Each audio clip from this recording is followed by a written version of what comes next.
цаана уу?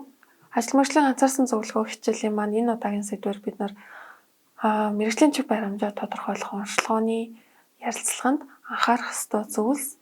За үндсэн агуулгын хүрээнд ямар асуудлуудыг хөндөж ярилцах ёстой вэ гэдэг сэдвийн үндслүүдийг ярих байгаа. За тэгэхээр онцлогооны ярилцлага гэдэг санаа маань ерөөсөө бидний өмнө нь ярьжсэн онлын аргачлалуудын хүрээнд бол бүгдээрэнд нь хэрэглэгддэг байгаа. За бид нар өмнөх хичээлүүдээр аюугийн зөвлөгөө өгөх заагвар, ЭГН-ийн зөвлөгөө өгөх заагвар, шийдэл төвт заагвар, за мөн мэдээлэл суурилсан арга зүйн заагвар зэрэг загваруудыг үүссэн. Энэ загварууд бол бүгд ярилцлага дээр тулгуурлаж хийгддэг загварууд зөвлөгөөний арга зүйнүүд байна. За тэгэхээр онцлогооны ярилцлага гэдэг маань үйлчлүүлэгчийн өнгөрсөн туршлага, хэрэгцээ, сэтэл гэх зэрэг шийдвэр гаргахад нь ач холбогдолтой бүх мэдээллүүдийг цуглуулах үндсэн арга болдог. За энэ аргынхаа хүрээнд бид нар ярилцлага хийж явах явцдаа үйлчлүүлэгчтэй холбоотой үндсэн 3 асуудлыг хөндөж ярих, тодруулах хэрэгтэй байдаг. За үүнд нь сэтгэл зүйн онцлог, нөөц бололцоо, нөхцөл байдлыг нь тодорхойлно гэсэн үг байна. За эдгээр 3 асуудлыг дэлгэрүүлж авч үзье.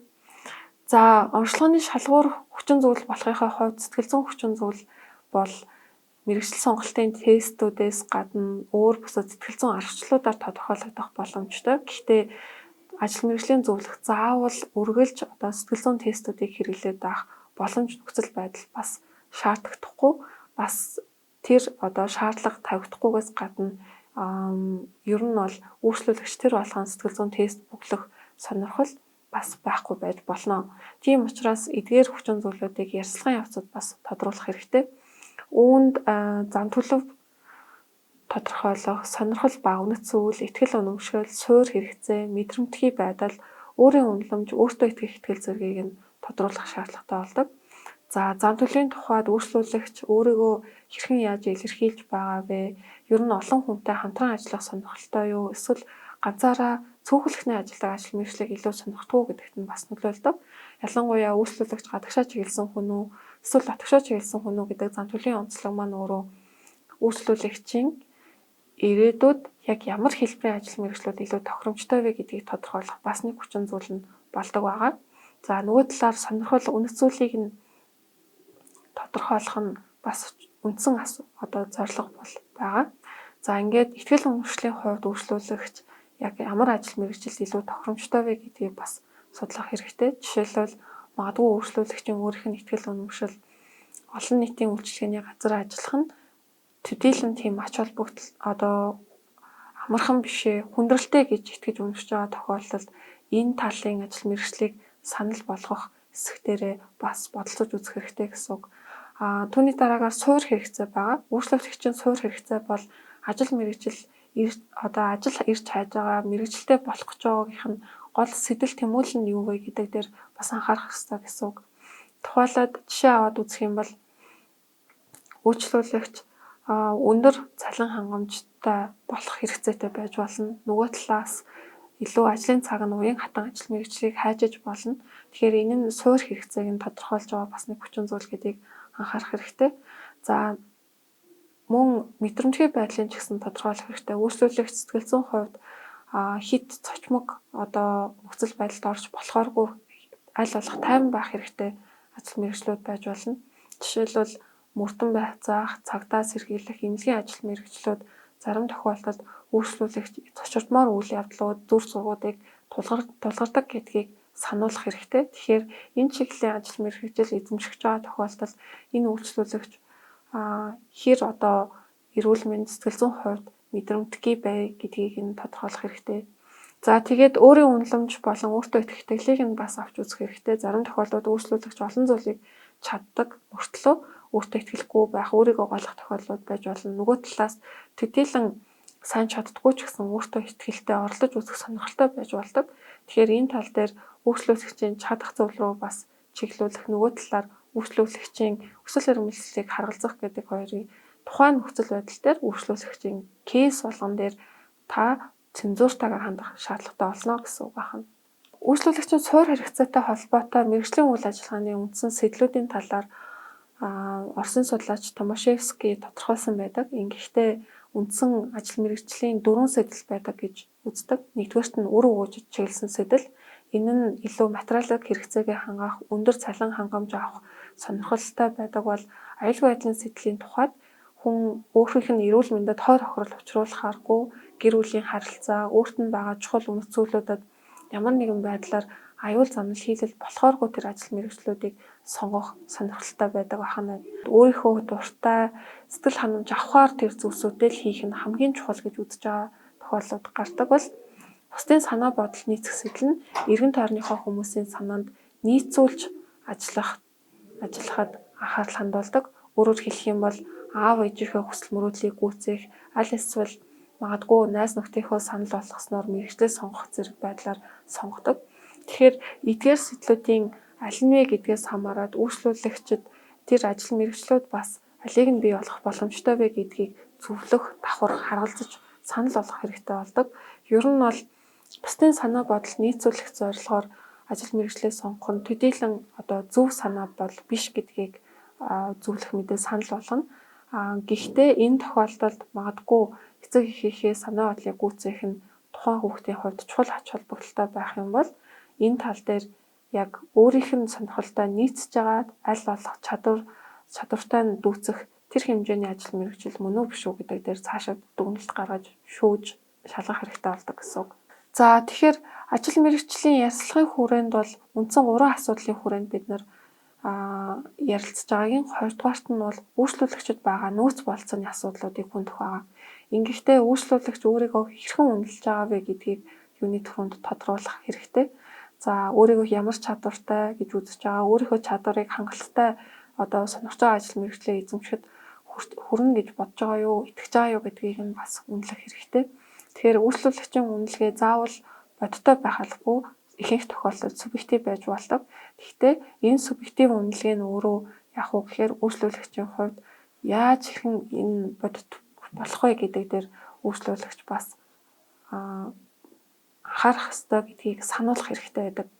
За тэгээд нөөц болцооны тухайд мөн чухал хэсэг нь амьдралын болоод ажлын туршлага, за түүнээс гадна эзэмсэн боловсрал зэрэг бол мэдээж ач холбогдолтой зүйлсүүд байгаа. За яагаад ажлын туршлагаас гадна амьдралын туршлагыг авч үзэж байгаа вэ гэхээр зарим тохиолдолд үйлчлүүлэгчид үндсэн өөрийнхөө эзэмсэн мэргэжлээс өөр чиглэлээр ажил амьдралын шаардлагаар туршлага цуглуулсан эсвэл тэр чиглэлээр ажилласан тохиолдлууд бол гардаг. Тэгэхээр эдгээр нь ч гэсэн үйлчлүүлэгчид шинээр ажилдаа болох аль эсвэл мэргэжлээ сонгоход нь чухал ач холбогдолтой байж болно гэж бид нар анзаарах хэрэгтэй байна. За түүнийхээ зэрэгцээгээр зөвхөн албан гэхгүйгээр албан бус боловсролын мэдлгүүд ч гэсэн энд үйлчлүүлэгчийн мэдж байгаа зүйлсэд чухал ач холбогдолтой. Тэгэхээр энэ хүрээнд бид нар мэдлэгийг авч үзэж байгаа. За мэдлэг нь өргөн цар хүрээний хүрээнд бид нар ойлгох хэрэгтэй. За офисын техник хэрэгслийг ашиглахаас ахуулаад за байгаль орчны үзэгдлийг таних, өдөр тутмын амьдралын талаарх мэдлэг нь ямар вэ гэд бас түнчлэн хамгийн гол зүйл нь эдгээр өргөн хүрээний мэдлэг нь ажил мэргэжилтэд болоход алийг нь ашиглаж болох боломжтой вэ гэдгийг дүгнэхэд бас чухал ач холбогдолтой байх хэрэгтэй байдаг байна. Магадгүй үйлчлүүлэгч тодорхой төрлийн утга зохиолын номнуудыг илүү ихээр ач холбогдол өгч уншдаг байж таарад энэ нь өөрөө магадгүй номын дэлгүүрт худалдааны зөвлөхийн ажил санал болгоход ач холбогдолтой байх болохыг үүсэхгүй. Тэгэхээр мэдлэгийг нь аль болох өргөн хүрээнд ямар төрлийн мэдлэг илүү сайн дамгай байна вэ гэдгийг тодорхойлох хэрэгтэй. За түүнийхээ зэрэгцээ хандлага, авяас чадвар, гүйцэтгэлийг нь бас тодорхойлох хэрэгтэй болдог. Ингэхдээ үйлчлүүлэгчийн авяас чадвар яг ямар төрлийн чадварт илүү дадал суурьсан, илүү ихээр мэрэгсэн байна вэ гэдгийг тодорхойлох ач холбогдолтой. За тэгээд ерөнхий ур чадварууд байгаа. За ерөнхий ур чадварыг бид нэр англи хэлээр soft skill гэдгээр бол хэрэгэлдэг. Энэ монгол хэлээр шууд болох юм бол зөөлөн ур чадвар гэх буух боломжтой. За энэ төрлийн чадваруудад өргөн хүрээний технологиудыг ашиглахаас гадна бусадтай харилцах, за альва асуудлыг хялбар энгийн аргаар шийдвэрлэх гэх мэтчлэнгээр сэтгхүүн чадваруудыг тодорхой нарийн мэргэжлийн бус чадваруудыг бол өргөн хүрээнд авч үздэг. Эдгээр ерөнхий ур чадварууд зарим тохиолдолд ажлын шаардлагууд дээр чухал шаардлага болж орж ирсэн байх жишээтэй. Жишээлбэл багаар ажиллах, бусдад харилцах, юмыг энгийн ойлгомжтой тайлбарлах гэх мэтчлэн чадварууд бол тодорхой ажил мэргэжлүүдийн шаардлагуудад тусгагддаг гэдгийг санах хэрэгтэй. Тиймээс энэ ерхий ур чадваруудыг нь тодорхойлох нь чухал ахнэ. За тэгээд мөн үйлчлүүлэгчийн нийгмийн харилцаа, сүлжээ болон нийгмийн дэмжлэгийг бас тодорхойлох хэрэгтэй. Нийгмийн сүлжээ гэдэг санаа маань үйлчлүүлэгч ямар хүмүүстэй харилцаа холбоотой вэ? Танил талын хүрээ, ажлын туршлагаар дамжуулаад ямар мэдээллүүдийг авах боломжтой байдаг вэ? Ямар дэмжлэгүүдийг гэр бүлийнхэн, хамт олонны найз нөхдийн зүгээс энэ хүнд өгөх боломжтой вэ гэдгийг тодорхойлоход чухал ач холбогдолтой. Тэгэхээр нийгмийн харилцаа сүлжээний тухайд бид нар гол нь үйлчлүүлэгчид ямар мэдээллийг бие даан судлах даалгавар өгөх вэ? Ямар агуулга дээр бие даан ажил гэдэг чиглүүлэг өгөх вэ? Цаашид үйлчлүүлэгчийг хинтээ хамтран ажиллаж ярилцах хэрэгтэй, шаардлагатай тохиолдлуудад хинээс дэмжлэг авах дээр нь анхаарал хандуулах ёстой вэ гэдэг дээр бас ач холбогдолтой байдаг.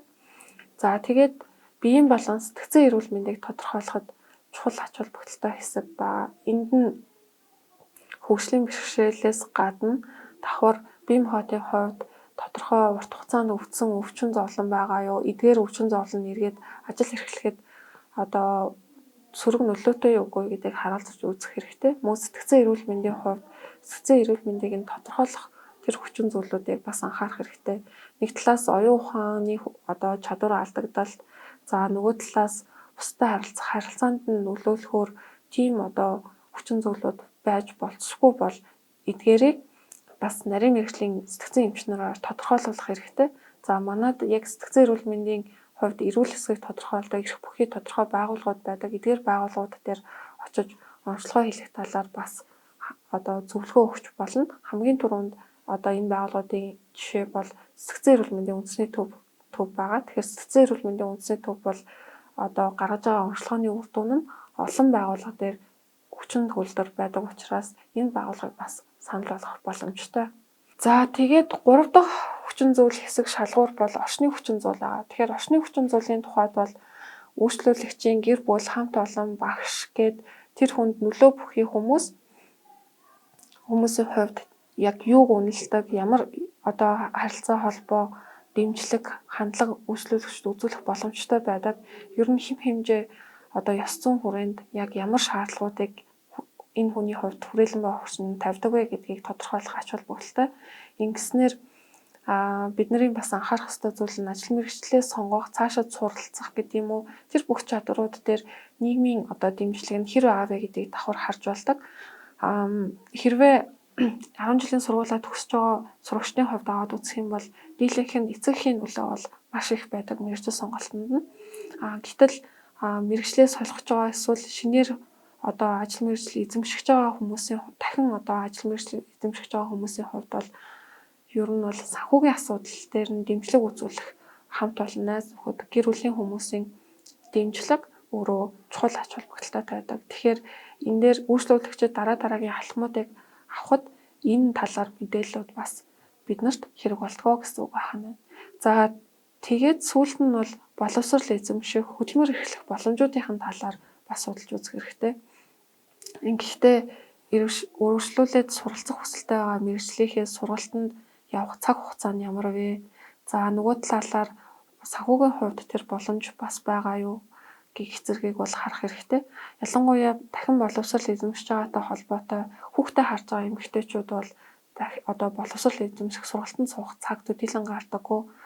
Гэтэл шинээр дахиад мэргэжил эзэмшихээ суралцахын тулд төлбөртэй сургалтын төвүүдэд суралцах эсвэл ихтэй сургуулиуд дахин суралцах шаардлагатай тулгарх үед санхүүгийн хувьд боломж байхгүй юм уу? Энэ асуудлууд үүсч болно. Тэгэхээр энэ боломжгүй нөхцөл байдлуудыг хэрхэн яаж шийдвэрлэх вэ гэдгийг харилцан тохиролцоход бас чухал ач холбогдолтой байдаг учраас энэ сэдвийн талаар хөндөж ярилцах шаардлагатай болдог.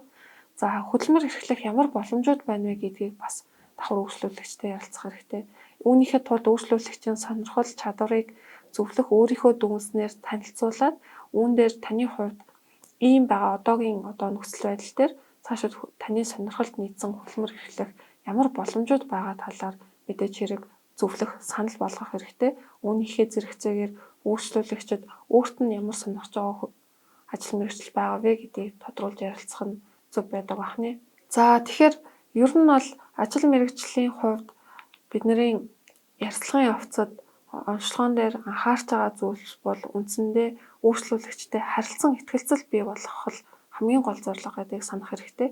Тэгэхээр харилцан итгэлцэл бий болсны үндсэн дээр үйлчлүүлэгч өөрийн мэдээллийг зөвлөхөд нийлтэйгээр танилцуулдаг. За тэгээд эргээд зөвлөхтэй хамтран ажиллахдаа дуртай байдаг. Ихэнх тохиолдолд одоо уулзах зөвлөгөөнүүд нэгээс 2 удаа үргэлжлэх юм уу тийм тохиолдол байдаг учраас аль болох үйлчлүүлэгчид хэрэгтэй мэдээллийг өгөх шаардлага тулгардаг. Гэхдээ зарим уулзалтууд дээр бүх мэдээллийг нэг дор өгч амждаггүй учраас үйлчлүүлэгчтэй харилцан тохиролцоод харилцан итгэлцлийнхээ үндсэн дээр 2 дахь, 3 дахь одоо уулзалтуудад ирэх боломжийг бас бүрдүүлэх боломжтой байдаг.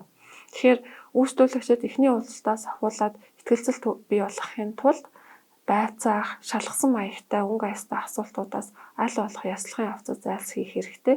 Тэгэхээр өнөөдрийн ярьсан агуулга маань ярилцлагын явцад ямар агуулгын хүрээнд бид нар хөндөж үйлчлүүлэгчээс мэдээлэл цуглуулах ёстой вэ гэдгийг ярилцлаа. Анхаарал тавьсанд баярлалаа. Эдгээр цуврал цахим хичээлийг холбооны бүгд найрамдах Герман улс, Австрали, бүгд найрамдах Солонгос улсын засгийн газрын санхүүжилтээр Монгол улсын хөдөлмөр нийгмийн хамгааллын яамтай хамтран Германы олон улсын хамтын ажиллагааны нийгэмлэг хэрэгжүүлж буй түншлэлд суурилсан техникийн болон мэрэгжлийн боловсрол сургалт төслийн хүрээнд Монгол улсын их сургууль ажил мэрэгжил судлал магистрийн салбар дундын хөтөлбөр боловсруулан түгээж байна. Хамтран ажилласан Монголын хараагүйчүүдийн үндэсний холбоо, түгээмэл хөгжил, бие даан амьдрах төв, сонсголын боловсрол төв болон дохионы хэлмэрч орчуулагчдын холбоо төрийн бус байгууллагад талархал илэрхийлье.